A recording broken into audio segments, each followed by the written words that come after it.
yang baik, takkan kekurangan aku. Kau baringkanku di rumput hijau, bawaku ke air tenang.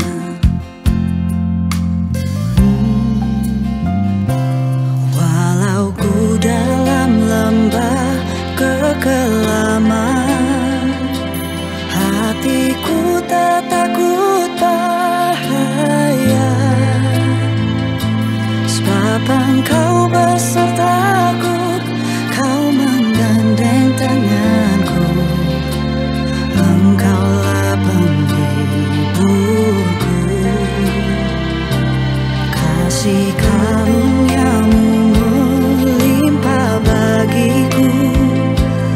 Anugerah-Mu kekal selamanya.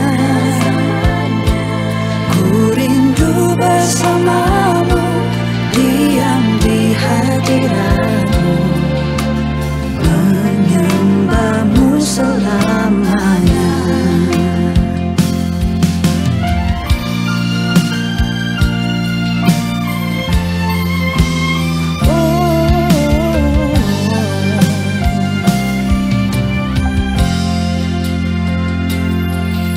Tuhan, Kau gembala yang baik, takkan kekurangan aku. Kau baringkanku di rumput hijau, bawaku ke air tenang. Walau ku dalam lembah kekelaman, hatiku tak takut bahaya, sebab Engkau besertaku, Kau menggandeng tanganku. Engkaulah penghiburku, kasih karunia-Mu melimpah bagiku. Anugerah-Mu kekal selamanya. Ku rindu bersama-Mu, diam di hadirat-Mu, menyembah-Mu selamanya.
yang baik, takkan kekurangan aku.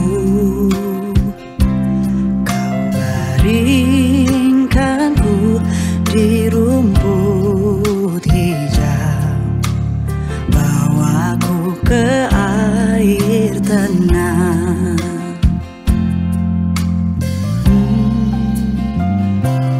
Walau ku dalam lembah kekelaman, hatiku tak takut bahaya, sebab Engkau besertaku, Kau menggandeng tanganku. Engkaulah penghiburku, kasih karunia-Mu melimpah bagiku, anugerah-Mu kekal selamanya. Ku rindu bersama-Mu, diam di hadirat-Mu, menyembah-Mu selamanya.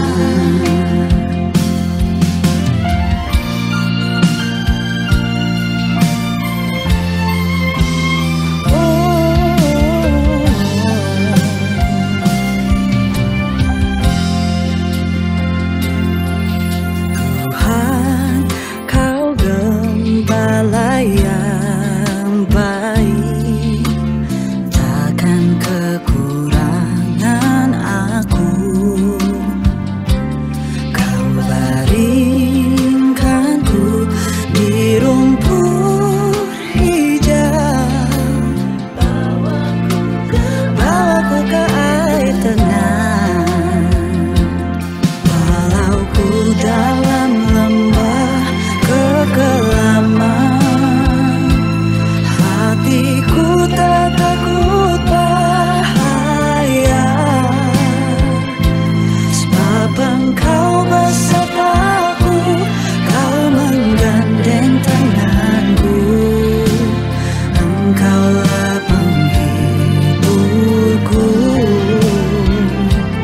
kasih karunia-Mu melimpah bagiku, anugerah-Mu kekal selamanya. Ku rindu bersama-Mu, diam di hadirat-Mu, menyembah-Mu selamanya.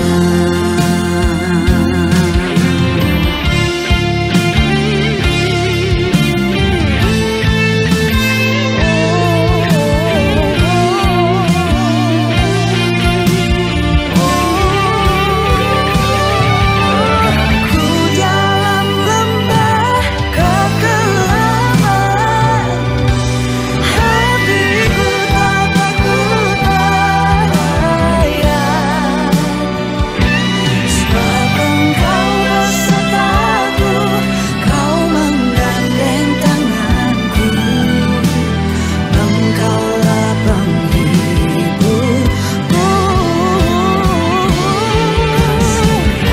kasih-Mu melimpah bagiku, anugerah-Mu kekal selamanya. Ku rindu bersama-Mu, diam di hadirat-Mu, menyembah-Mu selamanya. Ku rindu bersama-Mu, diam di hadirat-Mu, menyembah-Mu selamanya.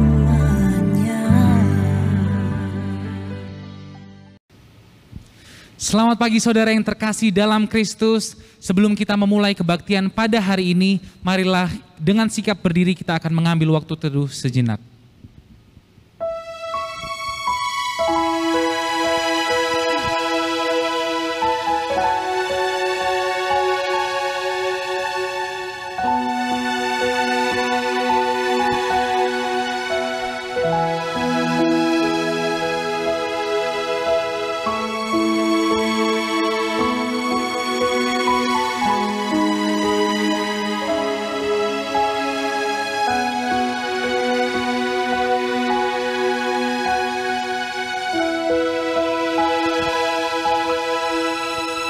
Kebaktian pagi hari ini akan kita mulai di dalam nama Allah Bapa, Allah Anak, dan Allah Roh Kudus. Amin. Mari bersama-sama kita membaca bacaan bertanggapan. Kuatkan dan teguhkanlah hatimu, janganlah takut dan jangan gemetar karena mereka. Sebab Tuhan Allahmu, dialah yang berjalan menyertai engkau, Ia tidak akan membiarkan engkau dan tidak akan meninggalkan engkau. Lalu Musa memanggil Yosua dan berkata kepadanya di depan seluruh orang Israel, kuatkan dan teguhkanlah hatimu, sebab engkau akan masuk bersama-sama dengan bangsa ini ke negeri yang dijanjikan Tuhan. Dengan sumpah kepada nenek moyang mereka untuk memberikannya kepada mereka, dan engkau akan memimpin mereka sampai mereka memilikinya. Sebab Tuhan Dia sendiri yang akan berjalan di depanmu, Dia sendiri akan menyertai engkau, Dia tidak akan membiarkan engkau dan tidak akan meninggalkan engkau. Janganlah takut dan janganlah patah hati. Dengan hati yang teguh dan tetap, marilah kita mau menyembah Tuhan. Sama-sama kita mau menaikkan pujian, Yesus kami puja.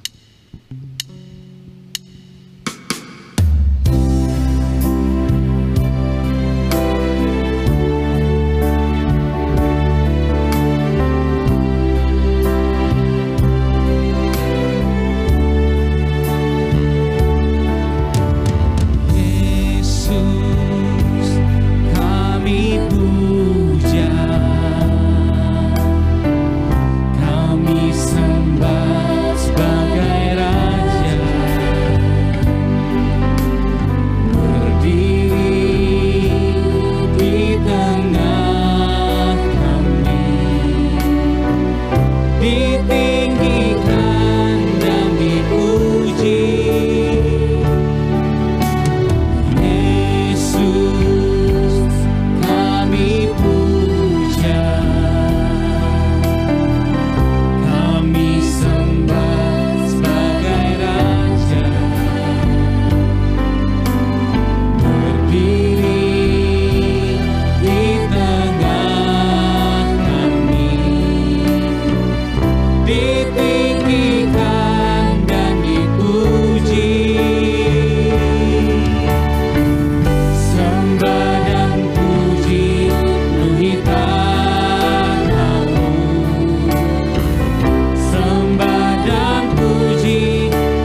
kita berdoa. Bapa dalam sorga, kami sungguh mengucap syukur Tuhan kalau pada pagi hari ini Kau masih memperbolehkan kami Tuhan bersama-sama berkumpul Tuhan. Walaupun hanya secara online Tuhan, tapi kami sungguh yakin dan percaya jamahan-Mu, lawatan-Mu Tuhan tidak akan berkurang untuk setiap kami Tuhan. Terima kasih Bapa, kami akui Tuhan kami masih banyak kesalahan dan dosa yang telah kami perbuat Tuhan. Untuk itu kami memohon ampun Tuhan yang hanya daripada-Mu Tuhan. Setiap kesalahan dan dosa yang telah kami perbuat, sengaja maupun tidak sengaja Tuhan.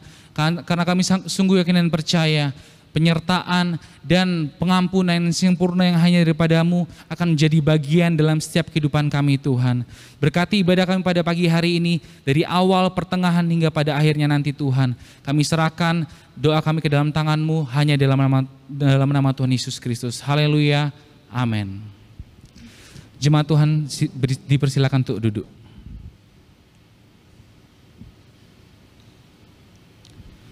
Segala sesuatu yang setengah-setengah pastilah tidak ada yang lancar dan berhasil. Demikian pula dengan iman yang setengah-setengah Tuhan tidak suka. Hari ini dan saat ini juga marilah kita membulatkan tekad untuk percaya dan beriman kepada Tuhan Yesus Kristus yang sanggup menolong dan menguatkan kita.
segala perkara, dulu, sekarang, dan selamanya. Kuasanya tidak berubah. Allah sanggup melakukan segala perkara, dulu, sekarang, dan selamanya. Kuasanya tak Allah sanggup.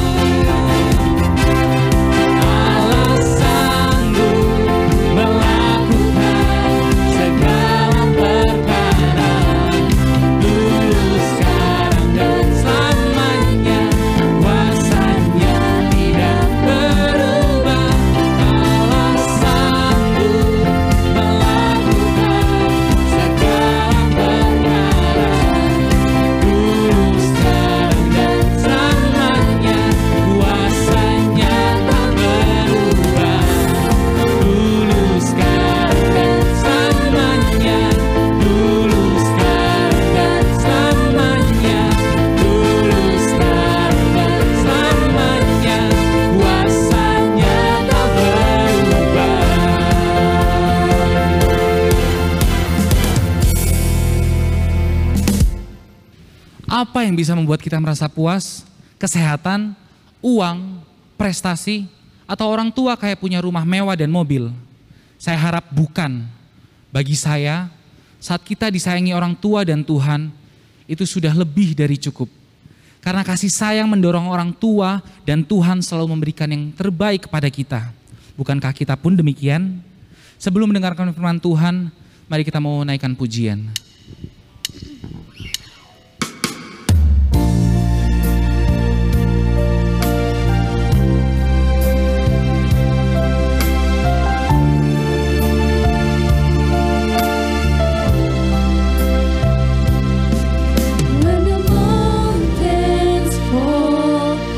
Sea turns round, but my words stand strong, says the Lord.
Selamat pagi, saudara-saudara sekalian. Akan bersama-sama merenungkan firman Tuhan.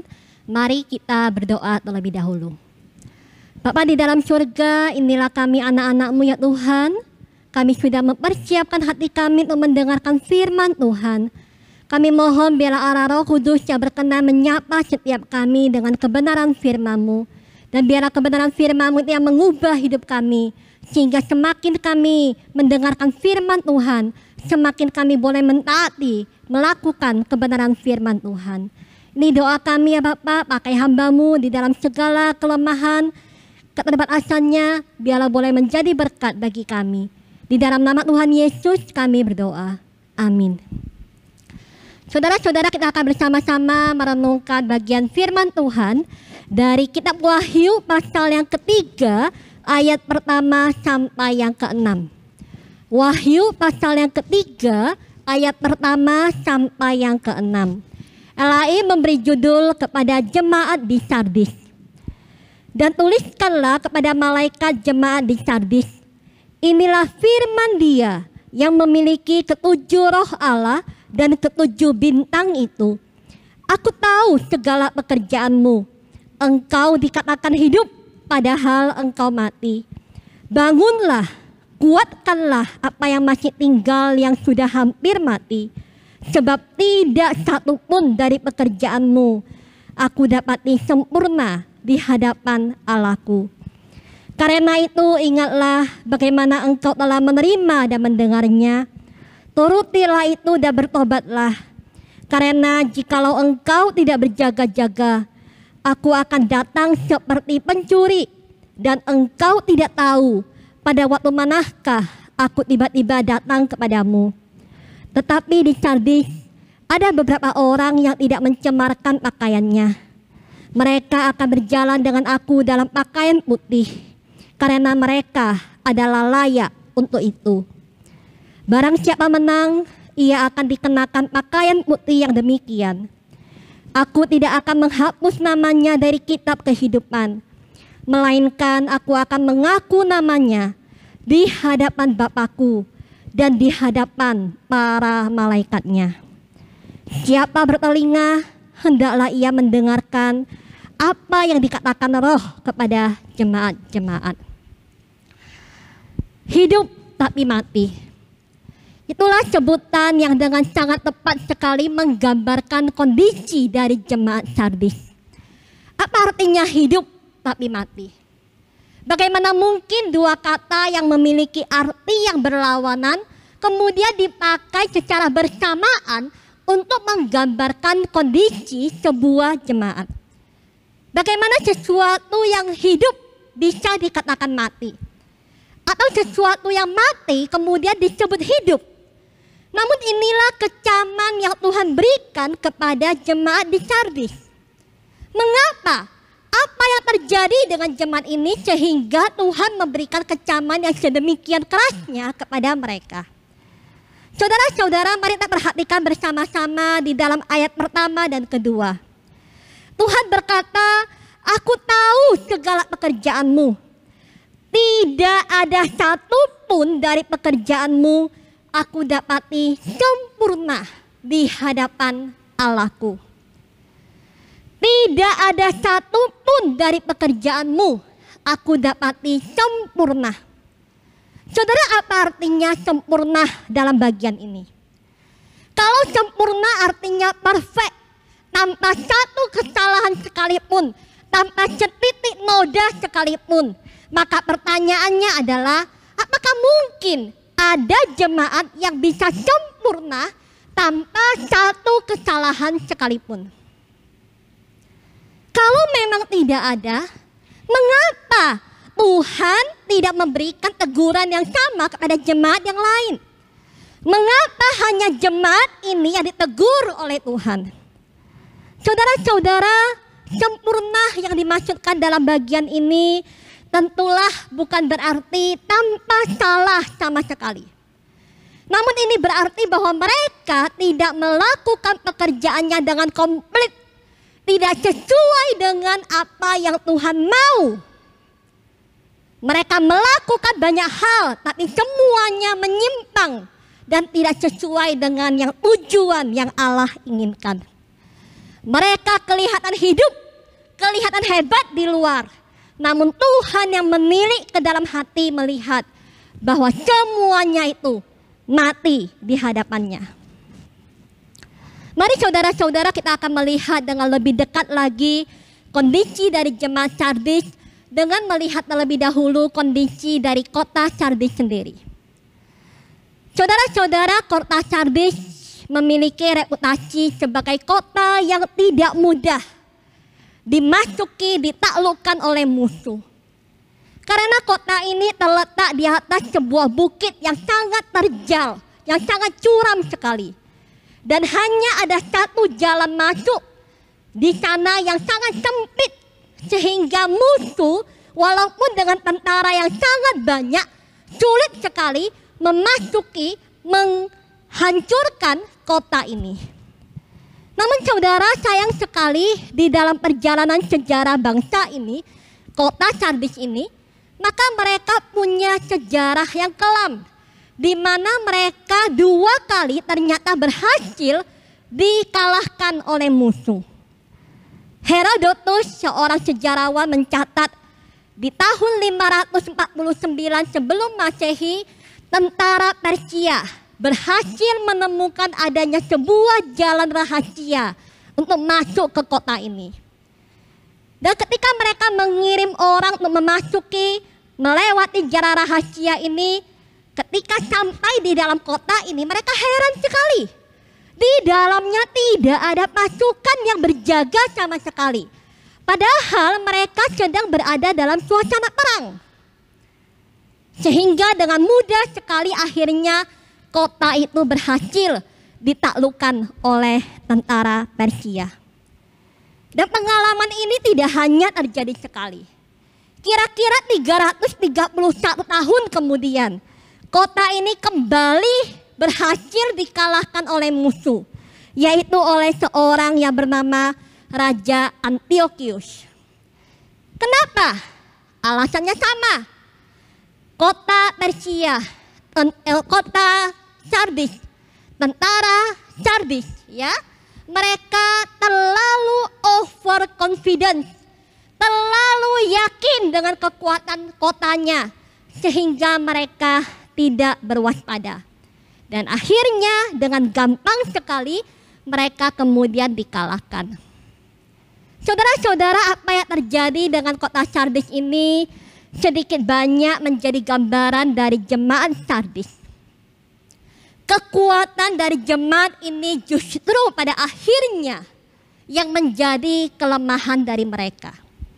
Kalau kita membaca dari surat yang ditujukan oleh Tuhan kepada jemaat Sardis dalam bagian ini, kita menemukan bahwa jemaat ini kelihatannya sangat oke, sangat baik sekali. Tidak ada indikasi jemaat ini menyimpang secara doktrinal dari kebenaran firman Tuhan.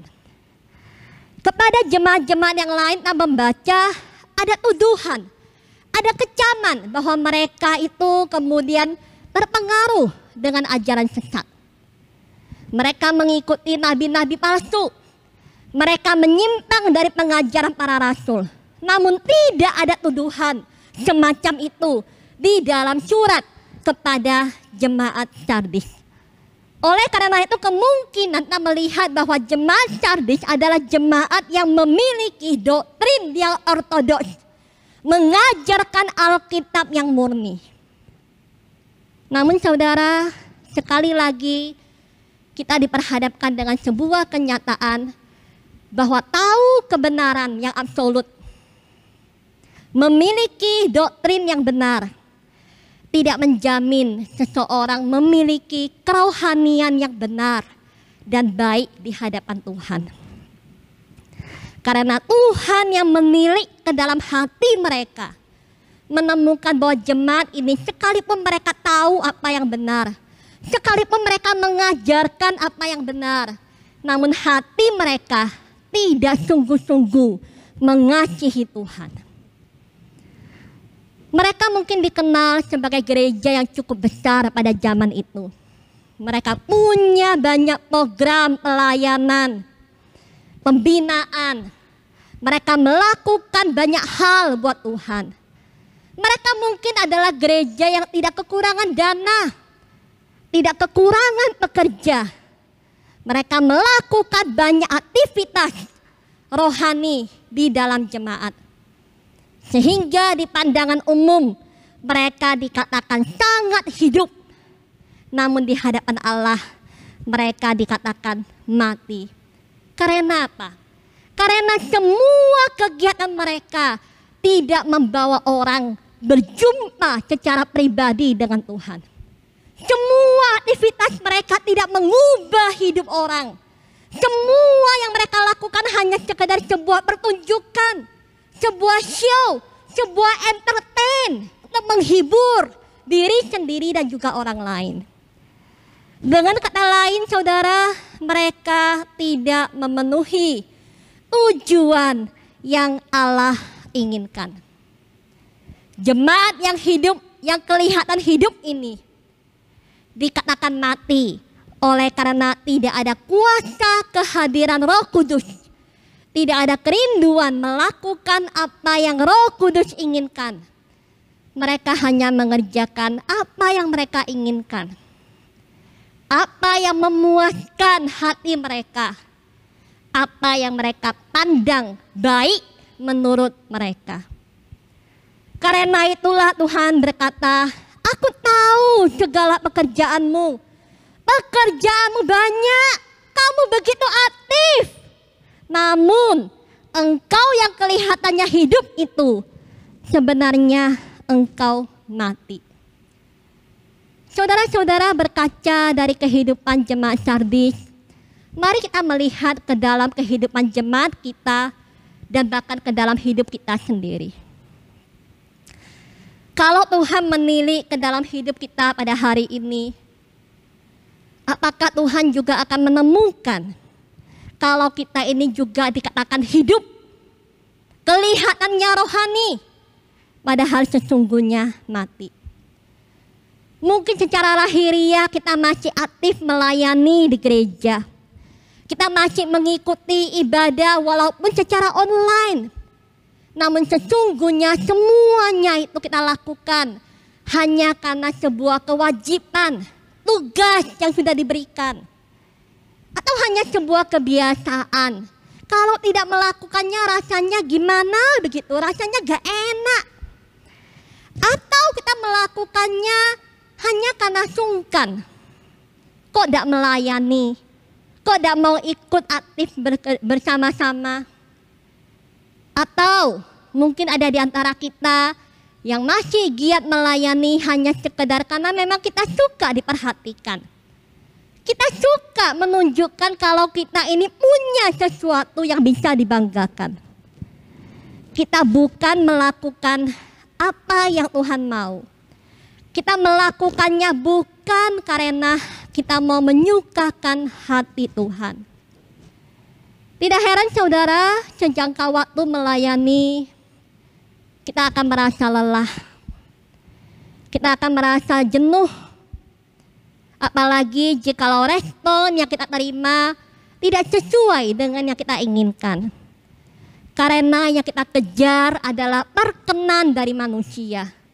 Yang kita kejar adalah kesenangan dan kepuasan diri, bukan perkenan dan kesenangan dari Tuhan. Saudara-saudara, firman Tuhan dalam ayat 2 berkata, bangunlah, kuatkanlah apa yang masih tinggal, yang sudah hampir mati. Saudara-saudara, bangunlah. Jikalau saudara menyadari bahwa saudara sedang berada di dalam kondisi yang demikian, jangan terus tertidur, jangan terus terlena. Bangunlah, kuatkanlah apa yang masih tinggal, yang hampir mati ini. Jikalau saudara mulai merasakan bahwa hati kita tidak lagi sungguh-sungguh mengasihi Dia, jikalau saudara mulai merasa suam rohaninya, jikalau saudara mulai merasakan semua yang saudara lakukan tidak lagi memiliki gairah untuk boleh menyaksikan kemuliaannya, maka firman Tuhan berkata, bangunlah. Carilah cara-cara baru di dalam berelasi dengan Dia. Jikalau kita sudah lama tidak bersaat teduh, mari kita datang kembali kepadanya. Kita mau berelasi intim dengan dia. Karena hanya ketika kita dekat dengan dia, maka kita akan memperoleh kekuatan untuk berjalan bersama dengan dia. Untuk menyelaraskan agenda diri kita dengan agendanya Tuhan. Supaya kita tidak melakukan segala hal hanya demi menyenangkan orang lain, menyenangkan diri sendiri. Namun kita melakukannya demi menyenangkan hati Tuhan. Saudara-saudara, mari kita perhatikan kembali bagian yang kedua. Mengapa jemaat ini dikatakan mati, padahal kelihatannya mereka hidup? Di dalam ayat yang keempat di sana firman Tuhan berkata, ada beberapa orang yang tidak mencemarkan pakaiannya. Mereka akan berjalan dengan aku dalam pakaian putih karena mereka adalah layak untuk itu. Saudara-saudara, ini berarti bahwa ada banyak, kalau tidak dikatakan hampir seluruh jemaat ini mencemarkan hidupnya di dalam dosa. Secara lahiriah memang mereka kelihatannya sangat aktif, melakukan banyak pelayanan, memberikan persembahan dengan murah hati, giat dalam pelayanan diakonia, bahkan mungkin mereka ikut bermisi. Secara lahiriah mereka luar biasa bekerja buat Tuhan. Tetapi saudara, pada waktu yang sama mereka melakukan dosa. Mereka berzina. Mereka menyimpan kebencian. Mereka mungkin menipu orang lain. Dan mereka mungkin melakukan banyak dosa lainnya yang orang lain tidak tahu. Tapi Tuhan tahu. Saudara-saudara, kesalehan mereka adalah kesalehan yang semu, bukan yang sesungguhnya. Engkau dikatakan hidup, padahal engkau mati. Inilah yang disebut dengan munafik. Saudara, apa yang ia tunjukkan secara luar, apa yang dia nyatakan secara luar, itu berbeda dengan kenyataan yang sesungguhnya di dalam hidupnya. Saudara, bukankah teguran yang sama juga diberikan oleh Tuhan Yesus kepada orang-orang Farisi? Tuhan menyebut mereka sebagai orang-orang munafik. Karena apa? Dari luar kelihatan mereka saleh. Dari luar kelihatan mereka bekerja banyak buat Tuhan. Namun Tuhan berkata, di dalam mereka seperti kuburan yang penuh dengan tulang belulang yang busuk. Saudara-saudara, COVID-19 menjadi sebuah ujian juga bagi kita untuk melihat apakah kesalehan kita selama ini adalah kesalehan yang semu atau kesalehan yang sejati. Ketika kita harus beribadah di rumah dengan tidak dilihat oleh orang-orang, apakah kita masih punya hati yang merindukan ibadah bersama dengan Tuhan? Masihkah kita memberikan persembahan sebagai ungkapan syukur dan cinta kita kepadanya sekalipun tidak ada yang melihat? Namun jangan saudara kemudian berkata, wah kalau begitu ya sudah, saya tidak usah beribadahlah di rumah secara online. Toh sebenarnya hatiku ini tidak pengen. Atau saya tidak usahlah memberi persembahan karena sebenarnya saya ini berat sih memberikan persembahan. Daripada saya disebut munafik, ya lebih baik saya gak usah melakukannya. Saudara-saudara, ada juga jemaat yang bilang begini pada saya. Loh, saya gak bisa memaafkan dia, saya gak bisa bersikap baik kepada dia. Saya kan gak mau jadi orang munafik. Saudara-saudara, apakah demikian? Saudara, munafik itu berbeda dengan yang namanya menyangkal diri. Orang yang munafik adalah orang yang melakukan sesuatu yang baik hanya supaya dilihat oleh orang lain, bukan karena dia mau menyenangkan hati Tuhan. Namun orang yang menyangkal diri adalah orang yang berusaha menekan ego diri sendiri demi supaya apa?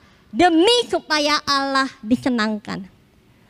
Orang munafik adalah orang yang hanya menampilkan apa yang baik di luar, yang benar.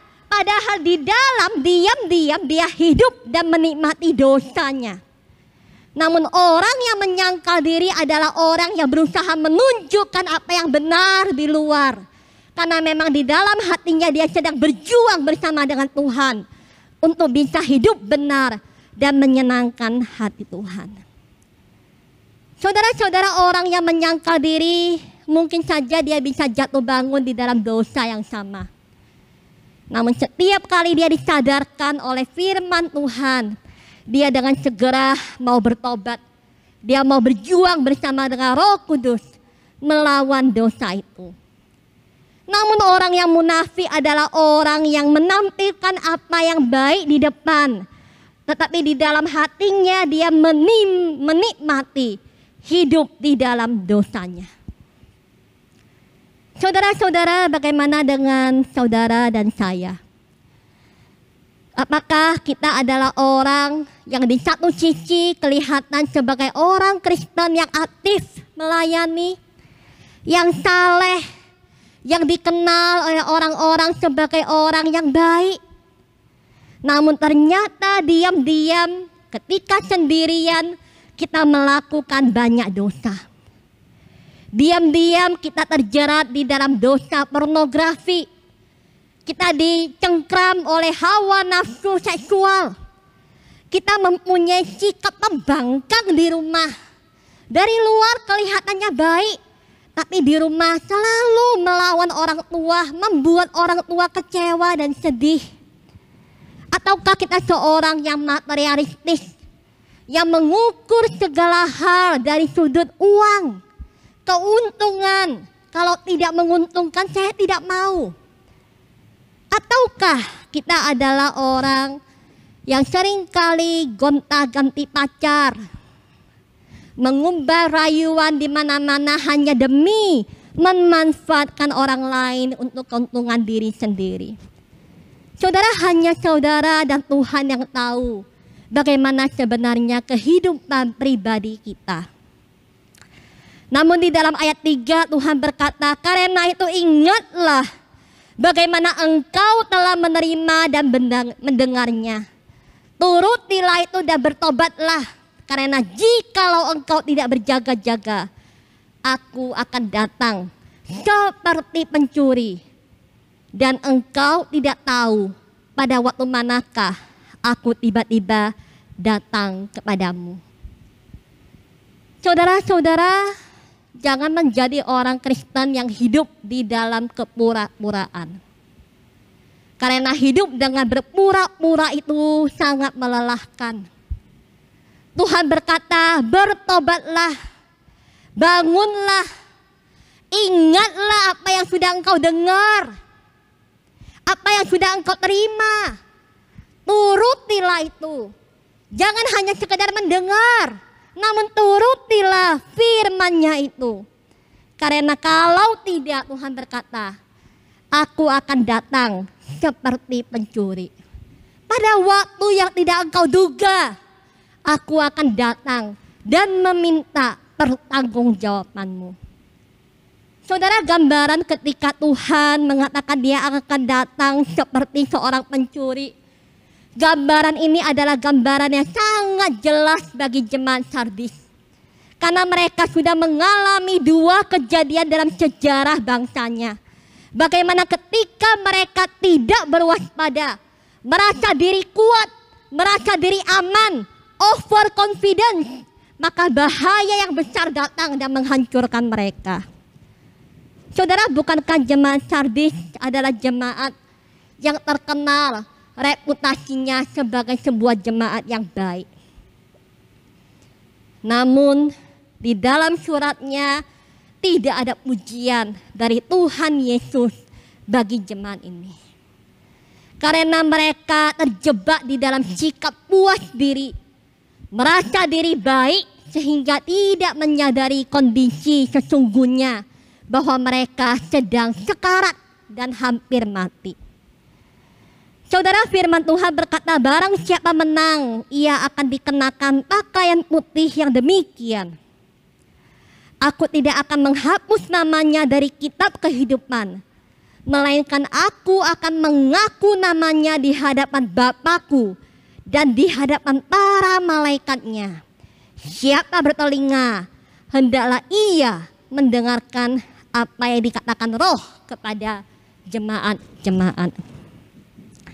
Saudara-saudara yang dikasihi oleh Tuhan, apa yang menjadi sukacita dan harapan kita setelah melakukan banyak kegiatan di luar rumah, setelah bergulat dengan berbagai persoalan di sikut kiri dan kanan, melakukan aktivitas yang berat dan melelahkan, tentu saja adanya sebuah kepastian bahwa setelah lelah menjalani satu hari di luar, kita ada rumah untuk kita bisa pulang, di mana di sana ada orang-orang yang mengasihi kita, yang menerima kita apa adanya. Demikian juga saudara dengan perjalanan iman rohani kita. Setelah menempuh perjalanan panjang yang melelahkan, satu sukacita dan harapan kita adalah bahwa kita punya kepastian ada rumah untuk kita pulang karena nama kita tercatat di sana. Biarlah sukacita dan harapan ini menjadi kekuatan kita untuk boleh terus melangkah di dalam hidup yang diperkenan oleh Tuhan. Karena kita tahu bahwa ada rumah yang telah menanti kepulangan kita bersama dengan Dia yang mengasihi kita. Amin. Mari kita berdoa. Bapa kami yang mengasihi kami, kami bersyukur karena firman Tuhan kembali boleh meneguhkan, menegur, bahkan menguatkan kami, supaya di dalam perjalanan rohani kami bersama dengan Engkau, kami tidak melakukan segala hal hanya demi kepuasan diri sendiri. Kami tidak mencari kesenangan diri sendiri, namun kami mau mengejar apa yang Engkau sukai ya Tuhan, apa yang Engkau perkenan dari hidup kami. Tuhan, ajarkan kami jikalau ada di antara kami yang secara diam-diam masih terus hidup dan menikmati dosa. Tuhan, tolong tegur kami ya Tuhan, buat kami sadar supaya kami mau mengambil langkah untuk boleh bertobat dengan sungguh-sungguh di hadapan-Mu. Kami mau meninggalkan semua dosa dan kecemaran hidup, dan kami mau sungguh menjadi anak-anak-Mu yang boleh menjaga kekudusan hidup di hadapan-Mu. Karena kami tahu bahwa Engkau adalah Tuhan yang melihat ke dalam hati kami. Tidak ada hal yang tersembunyi di hadapan-Mu. Tuhan, tolonglah kami supaya kelak kami boleh pulang ya Tuhan ke rumah di mana nama kami sudah tercatat di sana. Kami yang setia sampai akhir. Ini doa kami ya Bapa, di dalam nama Tuhan Yesus kami berdoa. Amin. Teman-teman, mari kita mengikrarkan pengakuan iman rasuli. Mari sama-sama kita bangkit berdiri. Aku percaya kepada Allah Bapa yang Maha Kuasa, Khalik langit dan bumi, dan kepada Yesus Kristus anaknya yang tunggal Tuhan kita, yang dikandung dari Roh Kudus, lahir dari anak darah Maria, yang menderita sengsara di bawah pemerintahan Pontius Pilatus, disalibkan, mati dan dikuburkan, turun ke dalam kerajaan maut, pada hari yang ketiga bangkit pula dari antara orang mati, naik ke surga, duduk di sebelah kanan Allah, Bapa yang Maha Kuasa. Dan dari sana ia akan datang untuk menghakimi orang yang hidup dan yang mati. Aku percaya kepada Roh Kudus, gereja yang kudus dan persekutuan orang kudus, pengampunan dosa, kebangkitan tubuh dan hidup yang kekal. Amin. Terima kasih kepada evangelis rohani atas firman Tuhan yang disampaikan. Firman Tuhan telah kita dengarkan, marilah kita meresponi firman-Nya dengan bersyukur dan memberikan persembahan.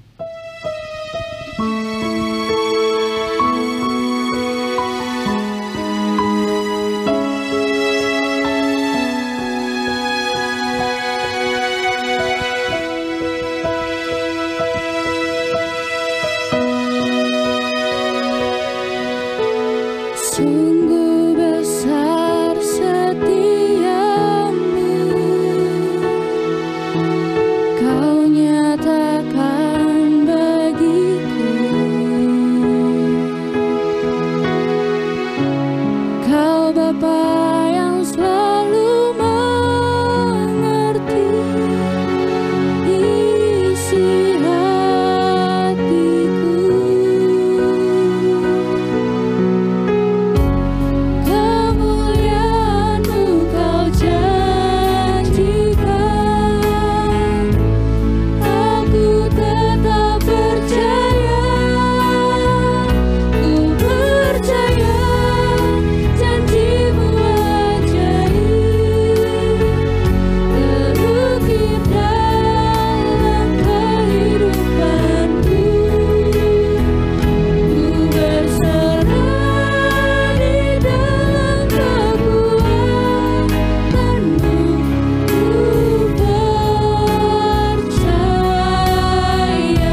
Teman-teman, mari kita berdoa dan bangkit berdiri.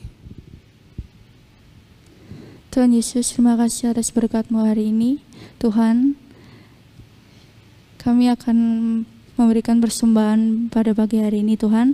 Biarlah persembahan yang kami berikan ini menjadi dupa yang harum bagi-Mu ya Tuhan. Terima kasih Tuhan Yesus. Haleluya. Tuhan, saat ini kami juga mendoakan untuk orang tua kami ya Tuhan. Kami tahu Tuhan di tengah pandemi saat ini sungguh sangat sulit Tuhan untuk orang tua kami untuk mencari pekerjaan ya Tuhan. Tuhan, kami mengucap syukur Tuhan untuk orang tua kami yang masih memiliki pekerjaan Tuhan.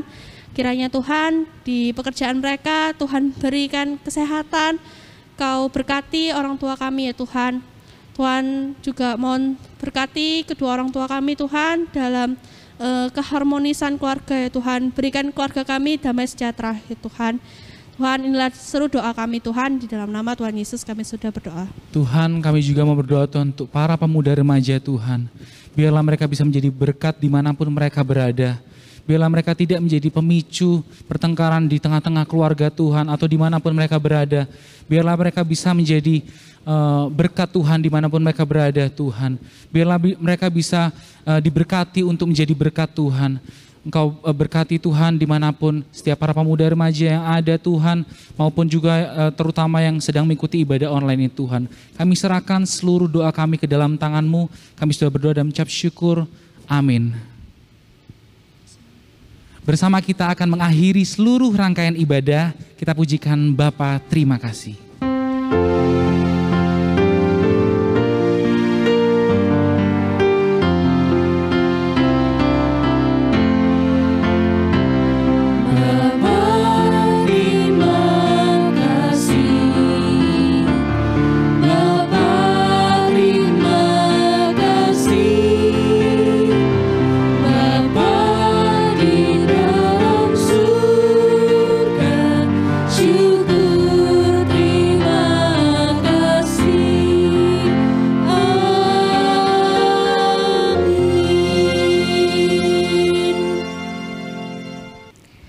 Saudara-saudara, kita akan bersama-sama mengakhiri ibadah kita dengan memohon berkat dari Tuhan. Kiranya Allah sumber segala kebaikan, kemurahan dan berkat, kasih dari Yesus yang sudah menebus hidup kita, yang menjadikan kita anak-anak yang dikasihinya, pertolongan, kekuatan, penghiburan Allah Roh Kudus, kiranya boleh terus meneguhkan jalan iman kita, panggilan kita, untuk boleh menjadi anak-anaknya yang hidup seturut dengan kehendaknya, mulai dari hari ini sampai selama-lamanya. Amin.